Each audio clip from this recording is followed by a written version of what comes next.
Hello.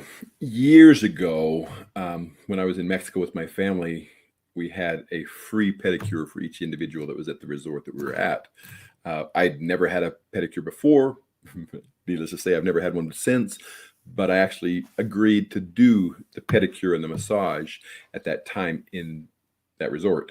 And as they were trimming my nails, I was watching what they were doing. And truthfully, as a podiatrist, it really, really bothered me. I'm watching, go, don't do that. And the whole time I was struggling with what they were doing and how they were doing it. And so I thought it was important that I share some basic insights on trimming of nails, especially nails in the feet. So when it comes to nails in the feet, there are a couple different things you want to worry about. One is when you look at a nail, fingernails, a lot of times you're going to curve them like this. And a toenail, you want it to be right pretty flat. So I usually will trim them where they'll be straight across, and maybe if you have some points on the end, like you have the little points, you can actually curve them just slightly at the tip. But the whole idea is by cutting them straight across, you decrease the chances of an ingrown toenail where it gets too short and the edges catch. You do want to trim them. You want to maintain them trimmed, because the other risk of, if the nails are too long, is you can actually break them or tear them off and create other problems just from that, whether it's injury to the nail bed or an ingrown toenail as well, because the nail breaks far enough back that it starts to ingrow in that area. The other thing that sometimes will affect nail trimming is a thickening of the nail. And there's really three reasons why you can get thickening of the nail. One is a fungal infection.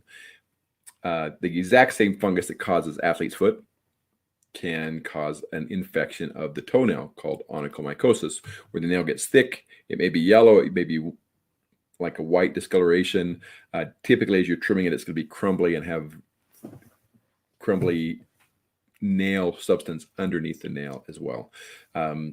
Second reason why it can be thickened is from traumatic injury. I mean, if you have an injury to the nail, or you're chronically or injuring a toenail, a lot of times it will thicken in that way. Most of the time, in this case, they're just going to be hard, thick nails, and there is no crumbling. May not even be any discoloration. The third is sometimes just from age, you will get a slight thickening of the nail. This will not be as thick as either one of the other two, but it can be a little bit harder to trim just because of the thickening that happens. So that's one of the issues. Sometimes you will get a lifting of a toenail from injury. That could be from bleeding underneath the nail or traumatic injury to the base of the nail itself. In both cases, this is a big deal, and this can actually cause problems with infections underneath the toenail. This can lead to a fungal infection to the nail. This can lead to significant discomfort.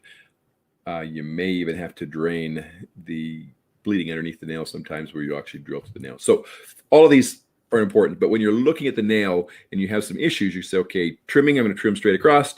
I want to not have any points, so I'm going to maybe take the points off as well. I will make sure that I get evaluated on a regular basis to ensure that, one, when I'm trimming the nails, that I'm not cutting way down the sides, I'm not lifting up the nail itself or trying to get too much out from underneath the nail. All of these can cause problems with the toenail. So trimming the toenail can be relatively easy if it's done correctly, and you can most of the time prevent further problems or further issues with the toenail.